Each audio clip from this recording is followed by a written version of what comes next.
So I decided to create my own computer, to build it from scratch. Now, the interesting thing about this is that I had never done this before. Well, technically I have. I have done this about 15 plus years ago, and I didn't succeed. I actually bought all the parts, tried to put it together, ended up, I believe, frying my motherboard and having to take all the parts back to the store and then paying someone to fix it. So I was pretty hesitant, but I was convinced that I wanted to do this. So this is how I did it. I ended up buying all the parts, and after a couple of months not buying all the parts, spending a couple of months trying to figure out which parts I want to get, understanding what I needed to get, how to do so, watching some videos, and then really putting it all together. And so the first thing was going to Canada Computers, buying the parts that I wanted to get. I knew I could have gotten different parts from different places at cheaper prices, but availability is a little bit more difficult. So I went directly to Canada Computers, and brought it all home and started to build the computer.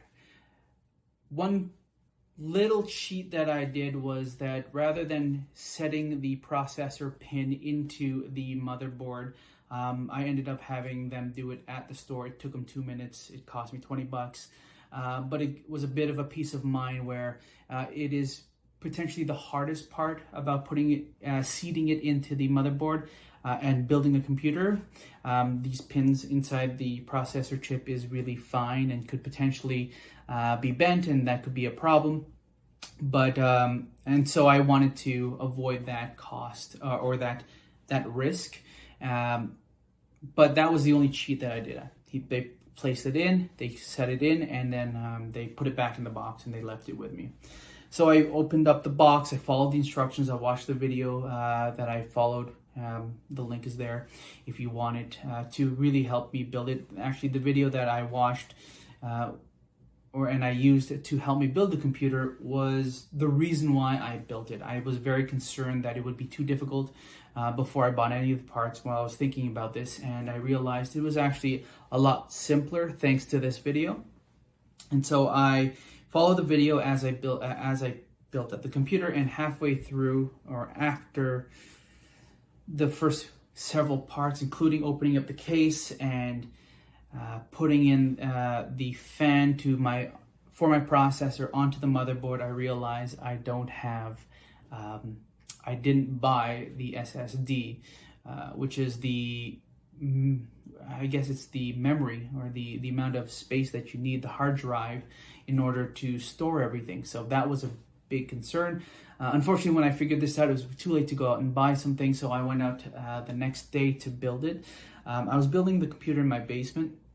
One of the reasons why I burnt my motherboard out the first time was so I built the computer in my old home, and it was on carpet. And so I fried it thanks to potentially static electricity.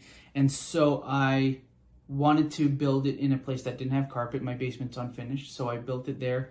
I was wearing shorts and I was barefoot to avoid any situation where I could potentially fry the motherboard. I was also consistently and constantly touching the frame of the computer case to ground myself, to avoid any situation where I could accidentally set a charge onto the motherboard.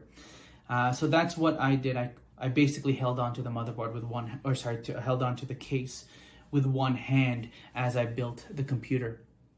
Finally, I went back to get my SSD.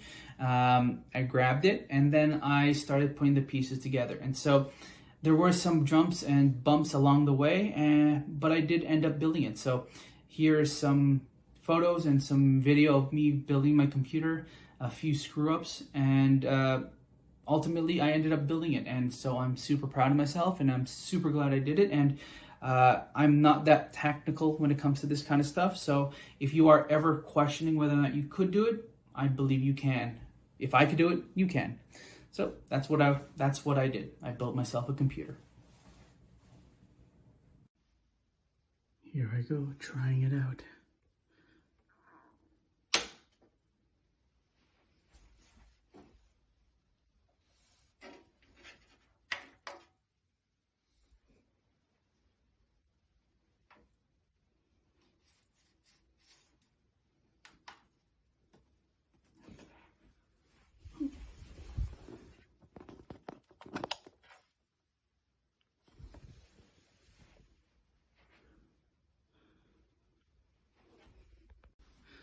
Trying this again.